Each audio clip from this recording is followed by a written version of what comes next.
ಆಪೋಷನ್ ಮಾಡಿಬಿಡ್ತಾರೆ, ತಮ್ಮೊಳಗೆ ತೊಗೊಂಡ್ಬಿಡ್ತಾರೆ. ಅದಕ್ಕೆ ಒಳಗೆ ಬೇಡಪ್ಪ ಇವ್ರದ್ದು ನಮ್ಮೊಳಗೆ ಬರಲಿ. ಮತ್ತು ಇತ್ತೀಚೆಗೆ ನಮ್ಮ ಜನನು ಅದರಲ್ಲೂ ಹಿಂದುತ್ವ ನೆಲೆಗಟ್ಟಲ್ಲಿ ಬೆಳೆದಂಥ ಅನೇಕ ಮಕ್ಕಳು, ಹೊಸ ಹುಡುಗರು, ಅವರಿಗೆಲ್ಲ ಆದರ್ಶಪ್ರಾಯ ಆಗ್ತಾಯಿದ್ದಾರೆ. ಹೀಗಾಗಿ ಮರಳಿ BJP ಹೋಗುವಂಥ ಸಾಧ್ಯತೆಗಳು ಹೆಚ್ಚಾಗ್ತಾ ಇದ್ದಾವೆ. ಸ್ವಂತ ಪಕ್ಷ ಕಟ್ತನದಿಂದ ಬ್ಲ್ಯಾಕ್ ಮೇಲ್ ಮಾಡಿರೋ, ನಿಜವಾಗಿ ಕಟ್ತಿದ್ರು. ಆ ಮತ್ತು ಬೇರೆ ಕಟ್ಟಲೆ ಹೊರಗೆ ಗೊತ್ತದ ನೀವು, ಪಾರ್ಟಿ ಕಟ್ಟೋದು ಎಷ್ಟು ಕಷ್ಟ ಅಂತೀರಿ. 224 ಸೀಟ್ಗೆಲ್ಲ ನಿಲ್ಲಿಸೋದು ಎಷ್ಟು ಕಷ್ಟ ಅಂತೀರಿ. ಎಂಥ ದೊಡ್ಡ ಬ್ಯಾರೋನ್ ನಿಮ್ಗೆ ಗೊತ್ತದ.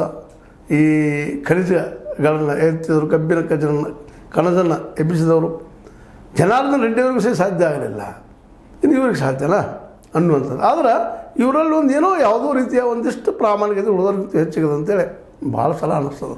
ಸ್ವತಂತ್ರವಾದ ಮೀಡಿಯಾಗೆ ಬೇಕಾಗಿರುವುದು ಸ್ವತಂತ್ರ ಧ್ವನಿ. ಆ ಸ್ವತಂತ್ರ ಧ್ವನಿ ಉಳಿಸಲು ನೀವು ಮಾಡಬೇಕಾದದ್ದು ಇಷ್ಟೇ. ಅದೇನಪ್ಪಾ ಅಂತಂತಂದ್ರೆ ನಿಮ್ಮ ಕೈಲಾದಷ್ಟು ಸಹಾಯ ಈ ಚಾನಲ್ಗೆ ಮಾಡಿ ಹಾಗೂ ನಿಮ್ಮ ಧ್ವನಿಯನ್ನು ಕಾಪಾಡಿಕೊಳ್ಳಿ.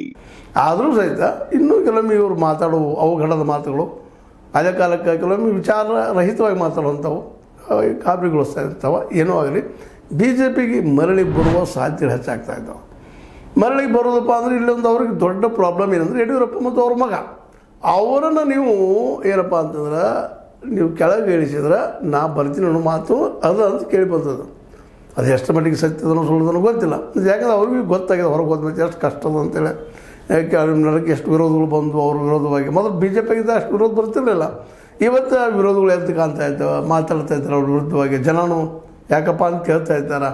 ಹೆಣ್ಮಕ್ಳು ಸಹಿತ ಮೊನ್ನೆ ಪ್ರೊಟೆಸ್ಟ್ ಮಾಡಿದ್ರು. ಇವೆಲ್ಲ ನಾವು ನೋಡಿದ್ವಿ, ಇದನ್ನು ಈಗ ನೋಡ್ತಾ ಇದ್ದೀವಿ. ಅದಕ್ಕೆ ಅವ್ರಿಗೂ ಒಂದು ಭರಾಢ್ಯವಾದ ಪಕ್ಷ ಬೇಕಾಗಿದೆ. ಅದಕ್ಕೆ ಮರಳಿ BJP ಹೋಗ್ತಾನಂತ ತಲೆಯಲ್ಲಿ ಇರ್ಬೋದು, ಅವರಿಗೆ ಬಂದಿರ್ಬೋದು ಇವತ್ತು. ಆದರೆ ಎಷ್ಟು ಮಟ್ಟಿಗೆ ಬರ್ತಾರ ಮರಳಿ ಅದರಲ್ಲಿ ಅನ್ನೋದು ಇನ್ನೂ ಹೇಳೋದಕ್ಕೆ ಆಗೋದಿಲ್ಲ.